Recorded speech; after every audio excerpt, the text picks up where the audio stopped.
ఎన్నికలు దగ్గర పడుతున్న కొద్దీ ప్రజలు సమస్యలతో రోడ్ల మీదకు వస్తున్నా కూడా అనేక అంశాలు లేవనెత్తుతున్నా కూడా ప్రభుత్వం అదే వైఖరితో కొనసాగుతుంది, అదే అబద్ధాలు చెప్తూ వస్తుంది. ఒకవైపు ధాన్యం కొంటున్నామని మంత్రి అబద్ధాలు మాట్లాడుతున్నారు, కానీ మరోవైపు రైతులు చూస్తే రోడ్ల మీదకి వచ్చి ఆందోళన చేస్తున్న పరిస్థితి కనిపిస్తుంది. సీఎం చెప్తున్నా కూడా ధాన్యాన్ని కొనట్లేదు, వడ్లు కొంటలేరు అని చెప్పి ఆందోళన వ్యక్తం చేస్తున్నారు. ఇక మరోవైపు ఇవాళ మెదక్ జహీరాబాద్ లోక్సభ సెగ్మెంట్స్ లో బీఆర్ఎస్ భారీ సభ ఉండబోతోంది. కేసీఆర్ పాల్గొనబోతున్నారు.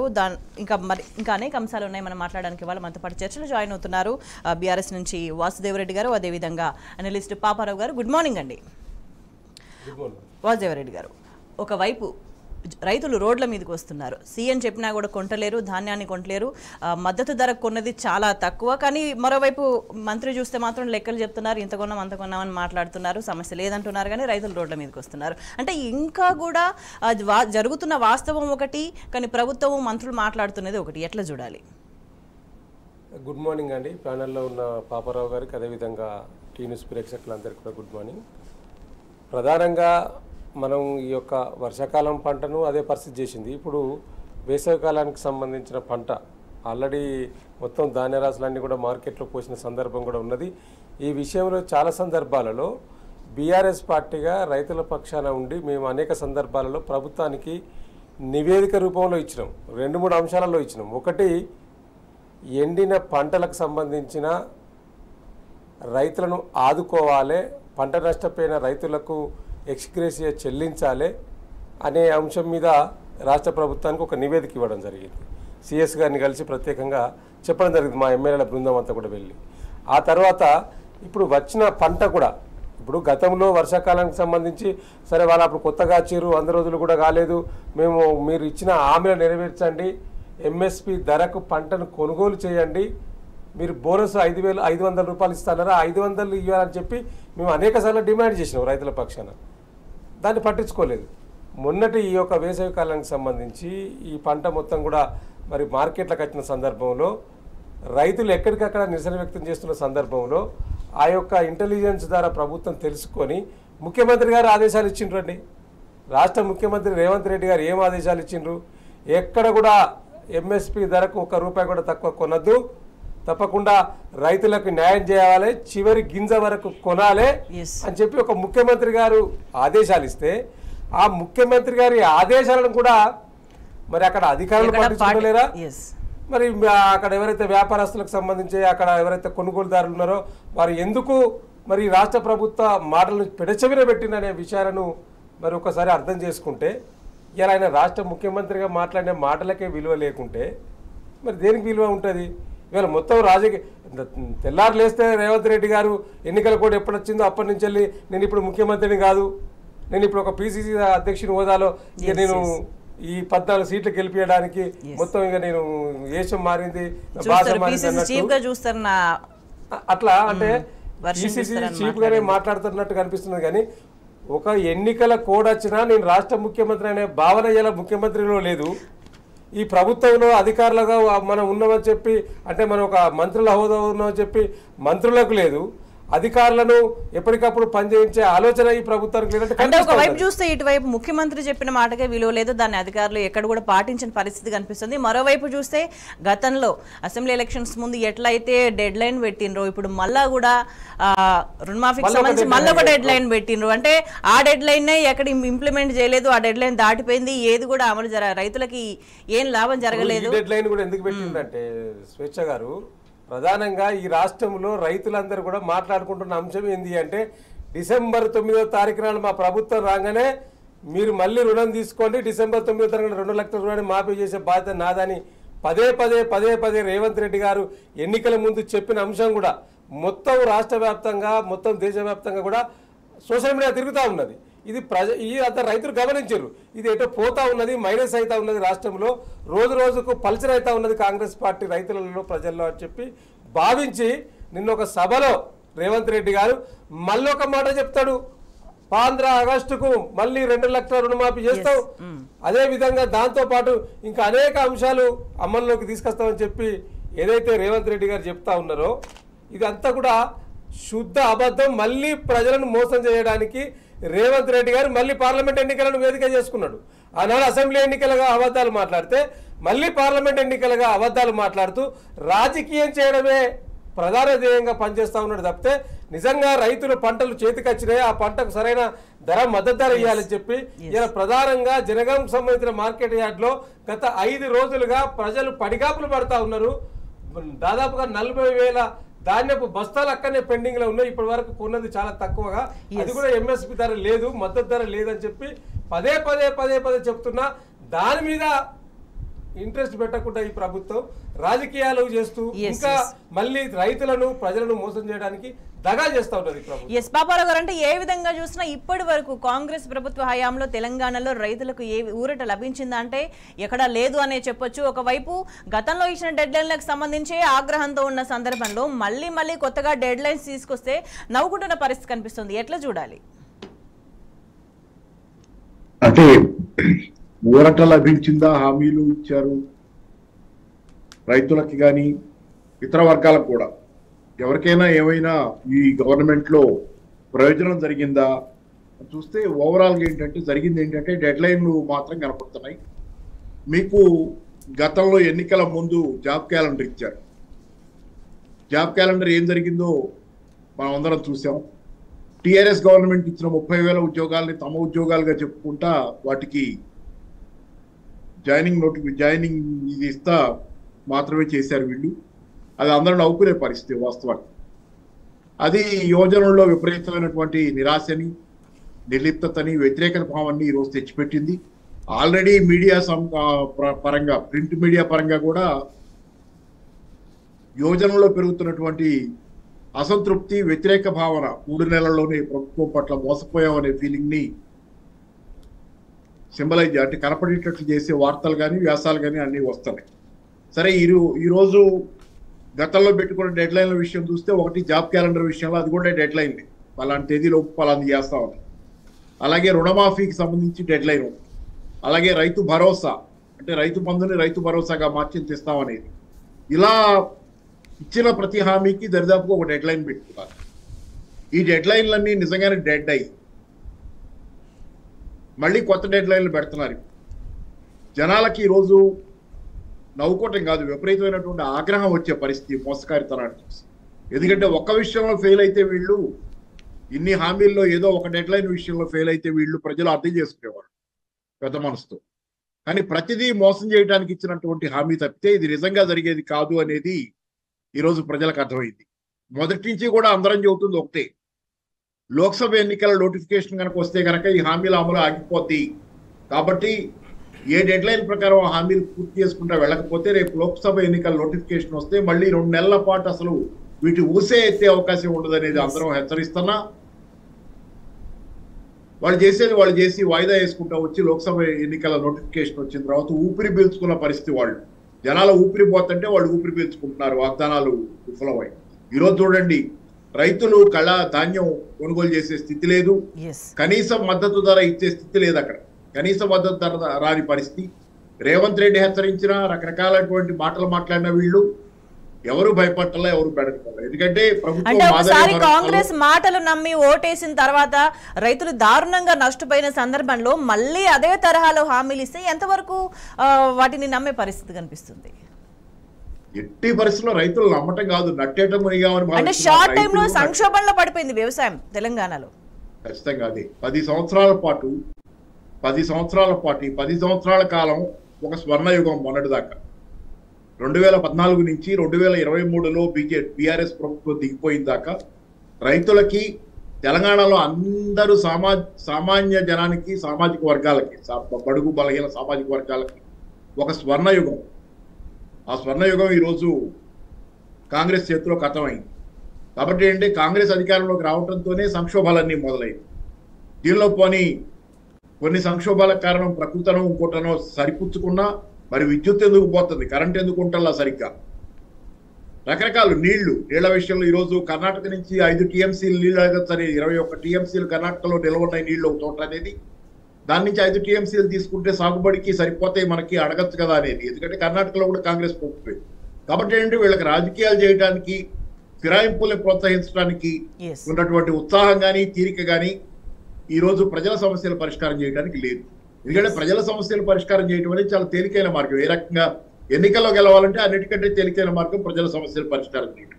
కానీ అలా చేయకుండా ఫిరాయింపులు ప్రోత్సహించి ప్రజల సమస్యలు అపరిష్కృతంగా మిగిలిపోయి పెరిగిపోయి ప్రజల అసంతృప్తి పెరుగుతుంటే ఒక పక్క భయాందోళనలు కూడా పెరుగుతున్నాయి. వీళ్ళలో రకరకాలైనటువంటి వెర్రి కామెంట్లు అనేవి వస్తున్నాయి. ఎందుకంటే ఈ రోజు రేవంత్ రెడ్డి ప్రభుత్వంలో కానీ కాంగ్రెస్ నాయకుల్లో కానీ అర్థమైపోయింది వాళ్ళకు కూడా రాబోయే పార్లమెంట్ ఎన్నికల్లో మనకి దారుణమైనటువంటి వైఫల్యం రాబోతుంది అనేది. నేను కూడా గమనిస్తున్నాను, బయట జనాలతో మాట్లాడుతుంటే చాలా తీవ్రంగా కాంగ్రెస్ అనే పేరెత్తగానే విపరీతంగా తిట్టుడు మొదలు పెడుతున్నారు జనాలు.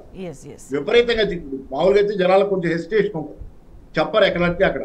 అంటే కాంగ్రెస్ బీజేపీలకు కేవలం అధికారము అన్న యావదప్ప ప్రజల గురించి ఆలోచన, ప్రజల్ని బాగు చేద్దాము, పరిపాలన మంచిగా చేద్దాము అన్న ఆలోచన ఏ కోశాన కనబడట్లేదు. దానికి సంబంధించి చాలా ఎగ్జాంపుల్స్ కనిపిస్తున్నాయి. నేపథ్యంలో కూడా ప్రజా ఆశీర్వాద సభల్లో ఏ అంశాలు అయితే ప్రస్తావించారో కేసీఆర్, ఆ సందర్భంలో ఏ అంశాలు పరిగణలోకి తీసుకోవాలి, ఎవరికి ఓటేస్తే ఏం జరుగుతుందని చెప్పినరో అదే అక్షరాలా జరుగుతూ వచ్చింది. ఇప్పుడు మళ్ళీ కూడా అటువంటి సందర్భం వచ్చింది.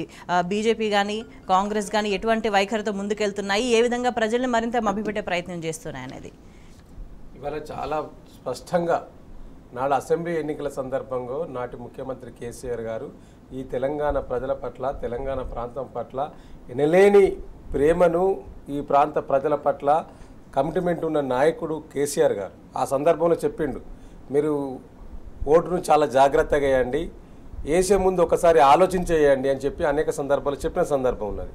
ఇప్పుడు ప్రజలు వేసిన ఓటుకు, ఇక్కడ చేస్తున్న పరిపాలనకు మొత్తం కూడా 10 సంవత్సరాలలో చేసిన మొత్తం అభివృద్ధి మొత్తం కూడా నాశనం చేసే విధంగా తెలంగాణ ప్రాంత అభివృద్ధిని, తెలంగాణ ప్రాంత ప్రజల అస్తిత్వాన్ని కనుమరుగు చేసే విధంగా రేవంత్ రెడ్డి గారి పరిపాలన కొనసాగుతుందని ఈ యొక్క 4 నెలలలోనే స్పష్టంగా తేలిపోయింది. అప్పుడు చెప్పిరు మన వాళ్ళు ఉంటే మన ప్రయోజనాలు ఎట్లా కాపాడబడతాయి, ఏ నిర్ణయం కావాలన్నా ఇక్కడ ఎట్లా జరుగుతుంది, ఇతర పార్టీలు చాలా సందర్భాలలో ఇప్పుడు తెలంగాణ ప్రాంత ప్రజలకు ఈ బీఆర్ఎస్ పార్టీ, తెలంగాణ ప్రజల పార్టీ, గల్లీ పార్టీ, ఢిల్లీ పార్టీ గెలిపిస్తే ఉమ్మంట అంటే ఢిల్లీకి పోతారు. ప్రతి సందర్భంలో ఏది చేయాలన్నా, ఏది అమలు చేయాలన్నా, ఎవరికి టికెట్ ఇవ్వాలన్నా, ఎవరిని గెలిపించాలన్నా ఇవాళ ఏం జరుగుతూ ఉన్నది రాష్ట్రంలో, ఈ రాష్ట్రంలో జరుగుతున్న పరిస్థితి ఏందనేది ప్రజలు గమనిస్తూ ఉన్నారు. ఈ ఎన్నికల సందర్భంలో ఢిల్లీలో కప్పం కట్టడానికి ఇక్కడ మొత్తం వసూలు చేసి ఢిల్లీకి కప్పం కడుతున్న సందర్భం. అదేవిధంగా ఇలా ప్రధానంగా నిన్న రేవంత్ రెడ్డి గారు మాట్లాడుతూ ఒక సభలో మాట్లాడుతున్న సందర్భం చూస్తూ ఉంటే ఇవాళ అసలు బీజేపీ బీఆర్ఎస్ కుమ్మక్కైందని చెప్పి ఆరోపణలు చేస్తూ ఉన్నారు.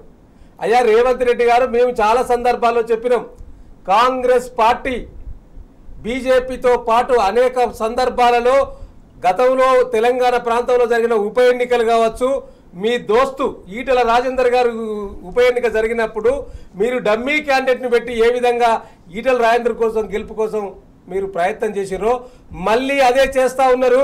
ఇవాళ మల్కాజ్గిరి ఎంపీ సీట్లో అక్కడ సీటు మార్చి సునీతా మహేందర్ రెడ్డికి సంబంధం లేని ప్రాంతంలో మళ్ళీ చేవెళ్ళ చెప్పి చేవెళ్ళ నుంచి మీరు మల్కాజ్గిరికి పంపించడం వల్ల అక్కడ ఈటెల రాజేందర్ గెలుపు కోసం ఒక డమ్మీ అభ్యర్థిని మీరు పెట్టారు. ఇది మేము ఆరోపణ చేస్తున్నది కాదు. గతంలో ఆయననే మీరు మంచిగా లేరు, ఏంది అందుకే కేంద్రం నుంచి ఏం రాలేదు, నేను మంచిగా ఉంటా చేస్తా అని కూడా మాట్లాడిన సందర్భం ఉంది. ఎగ్జాక్ట్లీ. అప్పుడు ఆయన మాట్లాడినాక ఇప్పుడు చేసే పనులకు అసలు వ్యత్యాసం లేకుండా చేస్తాడు, తేడా లేదు అసలు. అంటే జనరల్గా చెప్పిన మాటలకు చేసే పనులకు ఎక్కడ పొంతరలేదు. రేవంత్ రెడ్డి గారు చెప్తున్న ముచ్చట్లు ఇవాళ తను మమ్మల్ని ఆరోపణ చేస్తూ ఉన్నాడు. అంటే బీఆర్ఎస్ పార్టీని ఆరోపణ చేస్తూ ఉన్నాడు, మీరు కుమ్మక్కయ్యండ్రు, మీ కూతురు కోసం కుమ్మక్కయ్యండి. మాకు కుమ్మక్కయ్యే అవసరం మాకేందండి? ఇలా మీరు కుమ్మక్కయ్యండ్రు కేంద్రంతో, మీరు లాలూచి పడ్డరు కేంద్రంతో, ముఖ్యంగా నరేంద్ర మోడీ గారితో అనేది చాలా సందర్భాల్లో రుజువైంది. ఇలా మీ టీ న్యూస్ వేదికగా మేము చెప్పదలుచుకున్నాం తెలంగాణ ప్రజలకు. అనేక సందర్భాలలో నాడు బీఆర్ఎస్ పార్టీ అధికారంలో సందర్భంలో జరిగిన ఉప ఎన్నికల్లో మీరు కాంగ్రెస్ బీజేపీ ఒకటై పోటీ చేసింది. అది నిజామాబాద్ కావచ్చు, కరీంనగర్ పార్లమెంటు కావచ్చు, అదేవిధంగా మునుగోడు ఉప ఎన్నిక కావచ్చు, అదేవిధంగా హుజరాబాద్ ఉప ఎన్నిక కావచ్చు. నేడు ఈ పార్లమెంట్ ఎన్నికల్లో కూడా మీ బడే బాయికి మరి మద్దతు తెలిపే విధంగా, వారికి లాభం చేకూరే విధంగా మీ యొక్క క్యాండిడేట్ల యొక్క అనౌన్స్మెంట్ ఉన్నట్టు కనిపిస్తూ ఉన్నది. అది వాస్తవం అనేది చాలా మంది విశ్లేషకులు చెప్తా ఉన్నారు. ఇలా నిన్నగాక మొన్న వారి కేసీ వేణుగోపాల్ గారు ఒక రివ్యూ పెట్టిండ్రండి.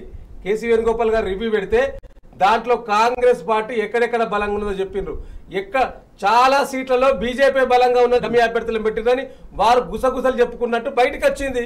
చాలా యూట్యూబ్ ఛానళ్ళు మిగతా ఛానళ్లలో వార్తలు కూడా వచ్చిన సందర్భం. అధికారంలోకి వచ్చిన దగ్గర నుంచి ఏదన్నా ఒకటి చెప్పిండ్రంటే దాని మీద ఆ మాట మీద నిలబడ్డారా అని అంటే కూడా ఏది లేని సందర్భంగా అనిపిస్తుంది. మనం మరిన్ని అంశాలు చర్చిద్దాం. కూడా మాట మీద నిలబడలేదు. 6 గ్యారెంటీల మీద 13 అంశాలు ఇచ్చారు. ఆ 13 అంశాలలో ఏది సక్రమంగా అమలు చేయలేదు. సక్రమంగా అమలు చేస్తున్నది ఏదన్నా ఉన్నదంటే అది ఫ్రీ బస్సు. ఆ ఫ్రీ బస్ తోటి కూడా అనేక మంది ఆటో కార్మికులు రోడ్డున పడ్డారు, ఆత్మహత్యలు చేసుకుంటా ఉన్నారు. బస్సుల సంఖ్యను పెంచలేదు. ఆ బస్సులో తిరుగుతున్న ప్రయాణికులకు కూడా ఇబ్బంది కలుగుతుంది. అంటే తాగడానికి నీళ్ళ కోసం బిందెలు పట్టుకొని వెయిట్ చేయాల్సిన పరిస్థితిలో ఫ్రీ బస్సు ఎక్కడికి ఎండాకాలం ముంచుకొచ్చింది. తాగడానికి నీరు లేదు, సాగునీటికి నీరు లేదు, వీటిపైన ధ్యాస లేదు ఈ ప్రభుత్వానికి. పాపారావు గారు, అంటే 10 ఏళ్లలో తెలంగాణకి బీజేపీ చేసింది ఏంది అని అంటే ఏమీ లేదని చెప్పొచ్చు. మరోవైపు తెలంగాణ రాష్ట్ర ఏర్పాటుకు సంబంధించి కూడా ప్రధాని అప్పట్లో అవమానకర వ్యాఖ్యలు చేసిన సందర్భం కూడా మనం చూస్తాం. కానీ ఇప్పుడు చూసుకుంటే ఓవరాల్గా దేశవ్యాప్తంగా కూడా బీజేపీ వైఖరి ఎట్లా ఉంది, బీజేపీ ఏ విధంగా ప్రజలను రెచ్చగొడుతుంది అనే దానికి సంబంధించి ప్రజలంతా అవేకన్ అయ్యి అనేక అంశాలు చర్చించుకుంటున్న సందర్భం కనిపిస్తుంది. ముఖ్యంగా రాజ్యాంగానికి సంబంధించి రాజ్యాంగాన్ని మారుస్తాము, కొత్త రాజ్యాంగాన్ని తీసుకొస్తామని కూడా తాజాగా మరి అయోధ్య ఎంపీ కమెంట్ చేసిన సందర్భం కనిపిస్తుంది. మరోవైపు దీనికి సంబంధించి అఖిలేష్ యాదవ్ కూడా మాట్లాడినరు. బీజేపీకి అడిగినట్టు 400 సీట్లు ఇస్తే గనక రిజర్వేషన్లు తీసేస్తారు, ఓటు హక్కులు కూడా గల్లంతు చేసే దారుణమైన స్థితి ఉందని చెప్పేసి కమెంట్ చేస్తున్నారు. మీరేమంటారు? అంటే ఈసారి కనుక బీజేపీకి 400 సీట్లు ఇస్తే ఆ పైన ఎన్నికలే ఉండవనే దాకా కూడా చర్చ నడుస్తుంది. ప్రజల్లో కూడా ఒక రకమైనటువంటి సరే ఎన్నికలు పార్టీలు గెలవటం కాసేపు పక్కన పెడితే బీజేపీ 10 సంవత్సరాల పరిపాలనలో ప్రజలు పూర్తిగా కుదేలైపోయారు.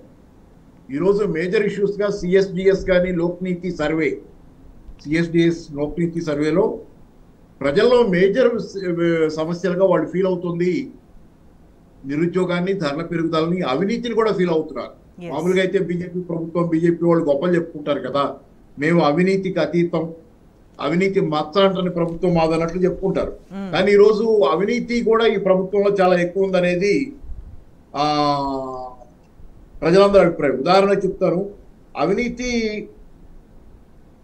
ఒక విషయం, ఈ డేటా ఏంటంటే 2019లో 37% మంది అవినీతి తగ్గిందన్నారు. అంటే అప్పుడు సర్వే చేస్తే సిఎస్డిఎస్ లోక్నీతి దానిలో చెప్పింది ఏంటంటే 2019లో 37% మంది అవినీతి తగ్గిందన్నారు. కానీ దానికి ముందు చూస్తే 2014లో సర్వేలో ఇంకా ఎక్కువ మంది, ఒక నిమిషం ఇది కొంత తేడా ఉంది. సరే ఏదేమైనా కానీ ఏంటంటే కాంగ్రెస్ హయాంలో సర్వే నాటి కంటే కూడా ఈ రోజు ఎక్కువ మంది అవినీతి పెరిగిందనే భావనలో ఉన్నారు. కాంగ్రెస్ పాలననే అవినీతిమయం అని చెప్పి ఆ రోజు తిరస్కరించిన ప్రజలు ఈ రోజు అంతకంటే పెద్ద అవినీతిని ఫేస్ చేస్తున్నామని చెప్పి ఆందోళన వ్యక్తం చేస్తున్నారు. రెండోది ఏంటంటే ధరల పెరుగుదల. 2013లో ధరలు భారీగా పెరిగి కాంగ్రెస్ ఉండగా దాని మీద ఆగ్రహించినటువంటి పేద ప్రజానికం ఆ రోజు వ్యతిరేకంగా ఓటేయటం కూడా 2014లో కాంగ్రెస్ ఓటమికి కారణం. ఈ రోజు గత 2 సంవత్సరాలుగా నిరంతరంగా ధరల పెరుగుదల ఆల్మోస్ట్ రెట్టింపైనటువంటి పరిస్థితి కొన్ని ఆ పదార్థాలు అయితే. ఇట్లాంటి స్థితిలో బీజేపీని తిరస్కరించకపోయే ప్రశ్నే లేదు.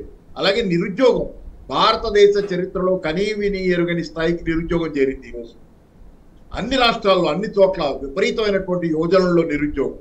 ఏ యోజనలు అయితే నిన్నటిదాకా బీజేపీని సమర్థించారో ఆ యోజనల పరిస్థితి దారుణంగా మారింది. ఇలా ఏ విషయంలో చూసుకున్నాం మీకు? అంటే ధరలు పెరిగినాయి కదా, జీవన ప్రమాణాలు ఏమైనా మెరుగుపడ్డాయా అంటే అది లేదు. రోజు రోజుకు దిగజారిపోతున్న పరిస్థితి, ఖర్చులు మాత్రం పెరిగిపోతున్న ఓవరాల్ గా ఏంటంటే ఈ రోజు బీజేపీ హయాంలో జీవితాలు ధనవంతులకి అనుకూలమైనటువంటి ప్రభుత్వ విధానాల వల్ల, ఎందుకంటే కాకుల్ని కొట్టి గద్దలకేసే రాజనీతి అని చెప్పి చాలాసార్లు నేను కూడా ప్రస్తావిస్తూ వచ్చాను.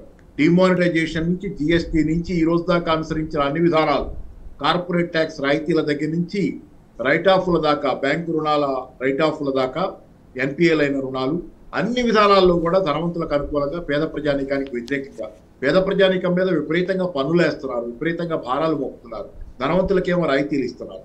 ఇట్లాంటి ప్రభుత్వం ఈ రోజు భారతదేశంలో ఉన్నటువంటి అసమానతలు, ఈ మధ్యకాలంలో వచ్చే రిపోర్ట్ ప్రకారం ప్రపంచంలో అత్యంత ఎక్కువ అసమానత ఉన్నటువంటి పేద మధ్యతరగతి సామాన్య జనానికి 1% జనానికి మధ్య అసమానత ఎక్కువ ఉన్నటువంటి దేశం భారతదేశం. అత్యంత ఎక్కువ అసమానత. బ్రిటిష్ వాళ్ళ రాజ్యంలో కంటే కూడా ఈరోజు ఈ బిలినీర్ల రాజ్యంలో బీజేపీ ఆధ్వర్యంలో ఎక్కువ అసమానతలు ఉన్నాయి. పేద ప్రజలు కుంగిపోతున్నారు, ధనవంతులు అవుతున్నారు. ఈ దుర్మార్గమైనటువంటి పాలనకి కొనసాగడానికి వీల్లేదు అనేది భారతదేశంలోని అత్యధిక శాతం ప్రజానీకం అంటే ఏదేమైనా కాంగ్రెస్ బీజేపీలో అబద్ధాలు మాత్రమే ప్రచారం చేస్తున్నారు. రాహుల్ గాంధీ ఇక్కడికి వచ్చి హామీలన్నీ అమలు చేసినామని చెప్తారు. మరోవైపు చూస్తే ప్రధానమంత్రి రాజ్యాంగ మార్పు సంబంధించి ప్రచారం చేస్తున్నారు, అవాస్తవం అని చెప్తున్నారు. కానీ ఆ పత్రికలో ఎక్కడ చూసినా న్యూస్ వస్తుంది. బీజేపీ ఎంపీలు, కీలక నేతలు రాజ్యాంగానికి సంబంధించి వ్యాఖ్యలు చేస్తున్న సందర్భం కనిపిస్తుంది. అంటే ఎక్కడ చూసినా కాంగ్రెస్ కూడా అబద్ధాలు మాట్లాడుతుంది, బీజేపీ కూడా అబద్ధాలు మాట్లాడుతుంది. ఎందుకంటే ఎందుకు ఇక్కడ ఇప్పుడు మీకు కర్ణాటక తెలంగాణ జనానికి అయితే స్పష్టంగా తెలుసు. ఎందుకంటే ఇక్కడ కూడా గ్యారంటీలు ఇచ్చారు కదా. తెలంగాణలో 6 గ్యారంటీలు, కర్ణాటకలో 5 గ్యారంటీలు ఇచ్చి అంతే సంగతులు అందరికి అర్థమైపోయింది. ఇప్పుడు కేంద్రం రాహుల్ గాంధీ ఇప్పుడు 5 న్యాయ్ 25 గ్యారంటీలు అంటే జనాలు అసలు నమ్మే పరిస్థితి లేదు. రేవంత్ రెడ్డి దెబ్బకి, కర్ణాటకలో సిద్ధరామయ్య గవర్నమెంట్ దెబ్బకి ఈ రోజు జనాలకు అర్థమైపోయింది ఈ గ్యారంటీలు కథ ఏంటో. గ్యారంటీలు అంటే టోటల్ గా మునిగిపోవటమేనండి. అందుకని ఈ గ్యారంటీలను ఎవరు నమ్మరు. ఇంకా దేశంలో ఎక్కడైనా ఎవరైనా ఈ గ్యారంటీలు తెలియక నమ్మేవాళ్ళు ఎక్కడైనా దూరంగా ఉన్నారేమో కానీ పక్కనున్న ఏదో పొరిగింటి పూల కూర్చి అన్నట్లు. అందుకని ఏంటంటే వాస్తవానికి తెలంగాణలో కానీ కర్ణాటకలో కానీ ప్రజలకు అర్థమైంది గ్యారంటీలకు అదేంటో అర్థమైంది. ఎందుకంటే ఒక అసంతృప్తి ఉంది వీళ్ళ మీద, ఖచ్చితంగా భయానకమైన అసంతృప్తి ఉంది. ఆ అసంతృప్తి వీళ్ళ భయాల్లో కూడా రేవంత్ రెడ్డి గారు మాట్లాడినా ఇప్పుడు ఆయన మీద ఏదో కొట్ట జరుగుతుందంటారు, అది జరుగుతుందంటారు, ఇది జరుగుతుందంటారు. కాంగ్రెస్ నాయకులు కూడా భయపడిపోతున్నారు, ఓడిపోతామని వాళ్ళకు కూడా అర్థమవుతుంది ప్రజల ధోరణి. ఓవరాల్ ఏంటంటే ఈ 2 పార్టీల విధానాల్లో చాలా సార్లు అంటే కొత్తగా సీఎం రేవంత్ రెడ్డి సింపతికి సంబంధించిన వ్యాఖ్యలు చేస్తూ వస్తున్నారు రెగ్యులర్ గా ఈ మధ్య కాలంలో. ఇక ఏ పతి ఉండదండి, సింపతి ఉండదు, ఏమి ఉండదు. ఎందుకంటే పూర్తిగా మునిగిపోయాం. ఎంత ఊకదంపుడు. ఎందుకంటే అబద్ధాలు ఎంతకాలం నడుస్తాయండి? అబద్ధాలు ఎంతకాలం నడుస్తాయి? నడవు. అది కూడా ఇంత పెద్ద ఎత్తున ఒక ప్రజానుకూలమైనటువంటి, చాలా మేరకు ప్రజానుకూలమైనటువంటి విధానాలను అనుసరించిన ఒక ప్రభుత్వాన్ని కూలదోసి దాని స్థానంలో అంతకంటే ఎక్కువ చేస్తానని చెప్పి అరచేతిలో వైకుంఠం చూపించి వచ్చిన తర్వాత అంత నమ్మకం పెట్టుకున్న ప్రజానికానికి 3 నెలల పట్ల 100 రోజులు దాటింది. 120-150 రోజుల లోపే అర్థమైపోయింది జనానికి ఇది ఖచ్చితంగా మోసకారి దీనిలో పడ్డాము, నష్టపోతున్నాము, ఇబ్బందుల్లో ఉన్నాము అనేది అర్థమైంది. కాబట్టి ఏంటి ఈరోజు ఈ ప్రభుత్వం ఏం చెప్పినా, రేవంత్ రెడ్డి గారు ఎన్ని సానుభూతి మాటలు మాట్లాడుకున్నా సానుభూతి కాదు. కనీసం అంటే ఒక రకంగా చెప్పాలంటే ఏంటంటే ఎవరికైనా ఏదన్నా ఆయన పదవి పోయినా కానీ ప్రజలు సంతోషపడే పరిస్థితి తప్పితే ఎవరు బాధపడే పరిస్థితి లేదు. కాంగ్రెస్ ప్రభుత్వం ఏమైనా ఎవరు పట్టుకునే పరిస్థితి లేదు. ముందు ఎవరు బతుకులు వాళ్ళు చూసుకోవాల్సిన పరిస్థితికి కాంగ్రెస్ పార్టీ నెట్టేసింది. ఈరోజు తెలంగాణలో ప్రజలు ఈ రోజు మేము ఎలా బతుకుతామని చూసుకునే స్థితికి వచ్చారు. కాంగ్రెస్ ప్రభుత్వం ఉంటుందా, రేవంత్ రెడ్డి గారి పదవి ఉంటుందా అనేది ఎవరికి ఇప్పుడు పట్టింది కాదు. ఎందుకంటే వాళ్ళ వల్ల ఏమైనా ప్రజలకు ప్రయోజనం చేకూరితే వాళ్ళు ఎలా ఉంటారు, వాళ్ళు బాగుండాలి, వాళ్ళు ఉండాలని కోరుకుంటారు. ఈరోజు చెప్పిన అబద్ధాలు, చేస్తున్న అబద్ధాలు పూర్తిగా జనాల్ని ముంచేసి ఈ రోజు ఆత్మహత్యలు చేసుకునే స్థితికి రైతాంగం మళ్ళీ రావడం అనేది చాలా దురదృష్టకరమైనటువంటి సందర్భం. దారుణమైన పరిస్థితి. అవాజ్ ఎవరెడ్డి అంటే ఒకవైపు టికెట్ల కేటాయింపుకు సంబంధించి కాంగ్రెస్ పార్టీ సామాజిక న్యాయం సమన్యాయాన్ని పాటించలేదు అనేది క్లియర్గా కనిపిస్తున్న వాస్తవం. అనేక వర్గాల నేతలు డిసప్పాయింట్ అయిన వాళ్ళు, వివక్షకు గురైన వాళ్ళంతా కూడా బయటకు వచ్చి మాట్లాడుతున్న సందర్భంలో మేము సామాన్యులకు టికెట్లు ఇచ్చినాము అని చెప్పేసి మళ్ళీ అదే మాటని, అదే ప్రస్తావన తీసుకురావడాన్ని ఎట్లా చూస్తారు? వాళ్ళు చాలా గొప్పలు చెప్తారు. నిన్న కూడా మాట్లాడారు రేవంత్ రెడ్డి గారు. మాట్లాడే ముందు కొద్దిగా సార్ ఆత్మ పరిశీలన చేసుకోవాలి రేవంత్ రెడ్డి గారు. మీరు గత అసెంబ్లీ ఎన్నికల్లో 24 అసెంబ్లీ ఎన్నికల్లో అంటే 23 మొన్ననే కదా నవంబర్లో జరిగిన అసెంబ్లీ ఎన్నికల్లో కాంగ్రెస్ పార్టీ ఎంతమందికి బీసీలకు టికెట్లు ఇచ్చింది, బీఆర్ఎస్ పార్టీ ఎంతమందికి బీసీ టికెట్లు ఇచ్చింది ప్రజలు చూడలేదా? ఆనాడు కూడా ఇదే చర్చ జరిగింది కదా. అసెంబ్లీ ఎన్నికల్లో ఎవరు ఎక్కువ సీట్లు ఇచ్చిండ్రు. ఇలా మీ సునీల్ కనుగోలు ఏం చెప్పిండ్రో మీరు అది చేసిండ్రు. ఇలా కులాలతోటి మతాలతోటి సంబంధం లేదు, గెలిచే గుర్రాలు ఎవరుంటే ఏ క్యాస్ట్కైనా మీరు టికెట్లు ఇవ్వనారు, అదే విధంగా ఇచ్చారు. మీరు అక్కడ కులాలను చూడలేదు, మీరు ఈక్వేషన్ చూడలే, క్యాలిక్యులేషన్ చేసుకోలేదు. కానీ మేము గెలిపోవటములు కామను రాజకీయాలలో, కానీ ఆ కులానికి ప్రాధాన్యత ఉండాలని చెప్పి గత అసెంబ్లీ ఎన్నికల్లో కాంగ్రెస్ కంటే మేము ఒక 3-4 సీట్లు ఎక్కువ ఇచ్చినాం అసెంబ్లీ ఎన్నికల్లో బీసీలకు. ఇప్పుడు పార్లమెంట్ ఎన్నికల్లో మాట్లాడుకుంటే, ఇప్పుడు పార్లమెంట్ ఎన్నికల్లో మొత్తం 17 సీట్లలో 5 సీట్లు ఎస్సీ ఎస్టీలకు పోగా ఇక మిగిలిన 12 సీట్లు అండి. ఆ 12 సీట్లలో కూడా మేము ఆ 5 ఎస్సీ ఎస్టీలలో 2 మాదిగకి ఇచ్చినాం, 1 మాలకు ఇచ్చినాం. కానీ మీరేం చేసిండ్రు? ఇలా ఎస్సీ ఎస్టీలకు సంబంధించి కూడా 1 ఆదివాసికి ఇచ్చినాం, 1 లంబాడకి ఇచ్చినాం. అదేవిధంగా 12 ఇంకా 12 6 బీసీలకు ఇచ్చినామండి. ఎక్కడెక్కడ ఇచ్చినాం ఇలా ప్రధానంగా చేవెళ్ళ దగ్గర కాసాని జ్ఞానేశ్వర్ ముదిరాజు దాదాపుగా 59 బీసీ కులాలను ఐక్యం చేసిన నాయకుడు కాసాని జ్ఞానేశ్వర్ ముదిరాజు. అసలు ముదిరాజు జెండాను మొదట పెట్టిందే కాసాని జ్ఞానేశ్వర్ ముదిరాజు. ఇలా వారికి ఇలా మేము చేవెళ్ళ టికెట్ ఇచ్చినాం. అదేవిధంగా సికింద్రాబాద్ ప్రధానమైన గౌడ సామాజిక వర్గం పద్మారావు గౌడ్కి ఇచ్చినాం. అదేవిధంగా భువనగిరి క్యామ మల్లేష్ యాదవ్, అదేవిధంగా హైదరాబాద్ శ్రీనివాస్ యాదవ్, అదేవిధంగా నిజామాబాద్ ఒక మున్నూరు కాపుకి ఇచ్చినాం. అదేవిధంగా జహీరాబాద్ అదొక మున్నూరు కాపుకి ఇచ్చినాం. దాదాపుగా 6 సీట్లు మేము బీసీలకు ఇచ్చినామండి.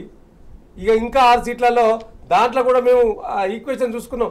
2 రెడ్డిస్కి ఇస్తే, 1 వెల్మాకి ఇస్తే, 1 కమ్మాకి ఇచ్చి ఇట్లా మేము క్యాలిక్యులేషన్ చేసుకొని ఇచ్చినాం. కానీ మా పార్టీ మా నాయకుడు కేసీఆర్ గారు నాడు ప్రభుత్వంలో ఉండగానైనా నేడు ప్రతిపక్షంలో ఉన్నా కూడా సమన్యాయం పాటించాలని ఒక ఉద్దేశంతో గెలుపోటములు కామను రాజకీయాలలో కానీ ఆ కులానికి ప్రాతినిధ్యం ఉండాలని చెప్పి ఆలోచించిన గొప్ప నాయకుడు కేసీఆర్ గారు. కానీ ఇవాళ మీరు చేస్తూ ఉన్నది ఏంది? మీరు ఇంకా అగ్రవర్ణాలకు అవకాశాలు ఇస్తూ ఇవాళ మేము చెప్పడం కాదు, మీ పార్టీ నాయకులే చెప్తా ఉన్నారు. అనేక సందర్భాలలో మీ పార్టీ నాయకులే ప్రెస్ మీట్లు పెట్టి చెప్తా ఉన్నారు.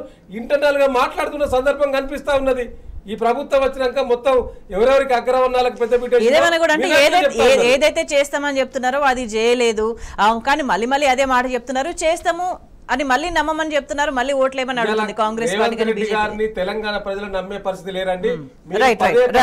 పదే అసెంబ్లీ ఎన్నికల్లో అనేక అబద్ధాలు మాట్లాడినరు. మళ్ళీ అబద్ధాలను మళ్ళీ వేస్తా ఉన్న సందర్భం ఈ పార్లమెంట్ ఎన్నికల్లో చూస్తా ఉన్నాము. కాబట్టి మళ్ళీ తెలంగాణ ప్రజలు మోసపోవడానికి సిద్ధంగా లేరు. తప్పకుండా అసెంబ్లీలో కొంత పొరపాటు జరిగిందని ప్రజలు భావించాయన్నారు. దాన్ని పార్లమెంట్ ఎన్నికల్లో సరి చేసుకుంటారనే భావన ఇవాళ సర్వత్రా వినపడతా ఉన్నది. మరి ఇలా సర్వేలు చేస్తున్న సందర్భం కావచ్చు, మీ సునీల్ కనుగోలు చెప్తున్న మొన్న ఇచ్చిన రిపోర్ట్ ప్రకారం అబద్ధాల ప్రచారాన్ని తెలంగాణ సమాజం నమ్మే పరిస్థితి కనిపించట్లేదు. తెలంగాణ అభివృద్ధికి సంబంధించి, తెలంగాణ ప్రజల మేలు కోసం చిత్తశుద్ధితో పనిచేసే వ్యక్తులకు సంబంధించి తెలంగాణ ప్రజలు ఆలోచించి నిర్ణయం తీసుకుంటారన్న అభిప్రాయం వ్యక్తమవుతుంది. చర్చలో పాల్గొన్న వాసుదేవ్ రెడ్డి గారికి, పాపారావు గారికి ధన్యవాదాలు. That's all for now. Stay tuned.